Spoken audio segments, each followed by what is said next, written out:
Hello प्यारे बच्चों, स्वागत है आपका एडोविला पॉइंट पे। आज हम करेंगे शिक्षा निदेशालय की गणित कक्षा 8 का आकलन कार्यपत्रक 1। ठीक है, तो यहाँ पे सबसे पहले आप अपना नाम लिख देंगे, यहाँ पे कक्षा अध्यापक का नाम। और ये जो हमारी कार्यपत्रक है ये कब की है? 19 अगस्त 2021 की।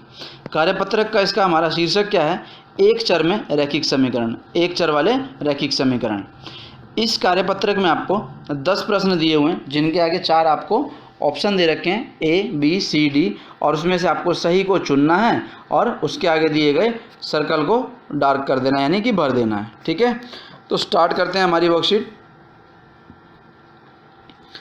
सबसे पहले कहा इन्होंने कि x जमा 4 बराबर 9 है। क्या है ये? एक समीकरण है, एक व्यंजक है। एक समीकरण तथा व्यंजक दोनों है, एक समीकरण तथा व्यंजक में कोई भी नहीं है। तो x जमा 4 बराबर 9 हमने पहले भी देखा हुआ कि ये एक चर वाला रैखिक समीकरण है। तो समीकरण है, साथ में इसको दर्शाया किस तरीके से जाता है, इसीलिए ये व्यंजक भी कहलाता है। तो ये क्या हो जाएगा जी? एक चर वाला रैखिक समीकरण भी और व्यंजक दोनों हो जाएगा, यानी कि पहले का ऑप्शन हो गया स, यानी सी, और इसको हम ऐसे भर देंगे। क्लियर है? दूसरा देखते हैं, प्रश्न संख्या 2। निम्नलिखित समीकरणों में से कौन सा समीकरण एक चर में रैखिक समीकरण नहीं है? ये पूछा है कि एक चर में नहीं है। तो यहाँ पे आप देखेंगे सिर्फ एक ही चर है हमारा x, तो ये भी एक चर वाला है। यहाँ पे खाली t है, ये भी एक चर वाला है। इधर भी खाली x है, तो ये भी एक चर वाला है। लेकिन यहाँ पे हमारा x भी है और y भी है। तो ये जो हमारा समीकरण है ये एक चर वाला नहीं है, ये दो चर वाला है। तो इसका आंसर हो जाएगा ऑप्शन नंबर द। ठीक है, और इसको हम ऐसे डार्क कर देंगे। अगला प्रश्न देखते हैं, प्रश्न संख्या 3। क्या कह रहा है ये? दिए गए समीकरण 2x जमा 3y जमा t बराबर 7 समीकरण में चरों की संख्या कितनी है? तो चर क्या होते हैं? जितने भी हमारे x, y, z, a, b, c, t, p, q, ये सभी क्या हैं? चर हैं। तो इसमें गिनते हम कितने चर हैं? एक तो यहाँ पे x हो गया एक चर, y हो गया दो चर, और फिर एक t हो गया तीन चर। तो इस समीकरण में कितने चर हैं? 3। इसका उत्तर क्या हो जाएगा? ऑप्शन नंबर 3, यानी कि स, 3 चर, और इसको हम ऐसे भर देंगे। चौथा प्रश्न देखिए, दिए गए समीकरण 9x बराबर 7x जमा 8 में x का मान बताइए। तो ये हमारा एक चर वाला रैखिक समीकरण है। हम क्या करेंगे? सबसे पहले x वाले जितने भी हमारे संख्याएं हैं इसको एक तरफ कर देंगे और फिर उसका मान निकाल लेंगे। तो इस तरफ ये जो जमा का 7x है इधर जाएगा तो घटा का हो जाएगा, यानी ये हो जाएगा हमारा 9x घटा 7x बराबर 8। 9x में से 7x जाएगा तो 2x बराबर 8। तो x बराबर कितना हो जाएगा? ये x बराबर 8/2, यानी कि 4। ये इसका उत्तर है, यानी हो गया ऑप्शन नंबर द, 4 इसका उत्तर हो गया x का मान। ठीक है, अगला देखते हैं पांचवा क्या कह रहा है कि मैं एक विशिष्ट संख्या हूँ। मैं क्या हूँ? एक विशिष्ट संख्या हूँ। मुझ में से 6 निकलने पर क्रिकेट की टीम बन जाएगी, ज्ञात कीजिए मैं कौन हूँ। तो एक विशिष्ट संख्या हमें नहीं पता, कह रहा है मुझ में से जब आप 6 निकालेंगे तो क्रिकेट की टीम बन जाएगी।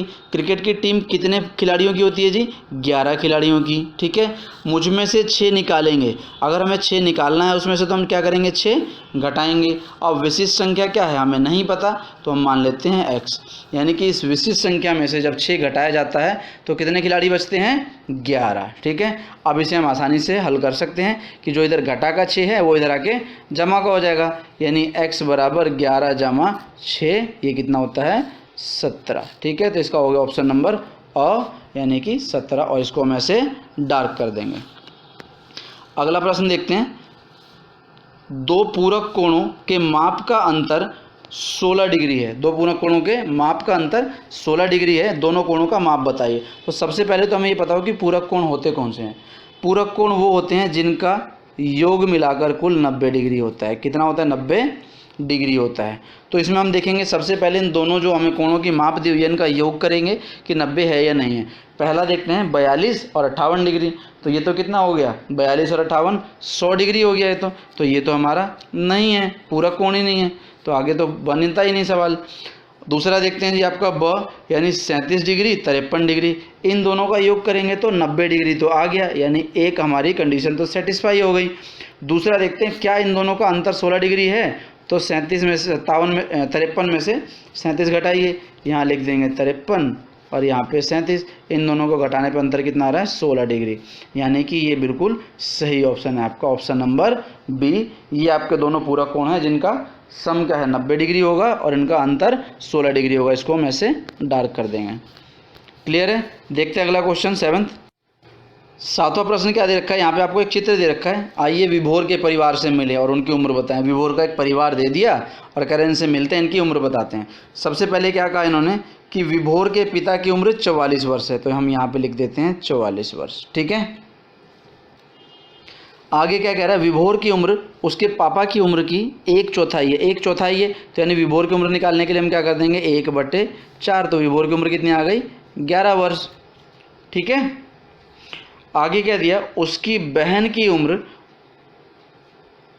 उससे 5 वर्ष कम है। बहन की उम्र कितनी है 5 वर्ष कम है, तो इसमें से हम लो जी 5 घटा देते हैं, कम करने के लिए 5 घटा दिया जाएगा, यानी बहन की उम्र कितनी आ गई 6 वर्ष। ठीक है।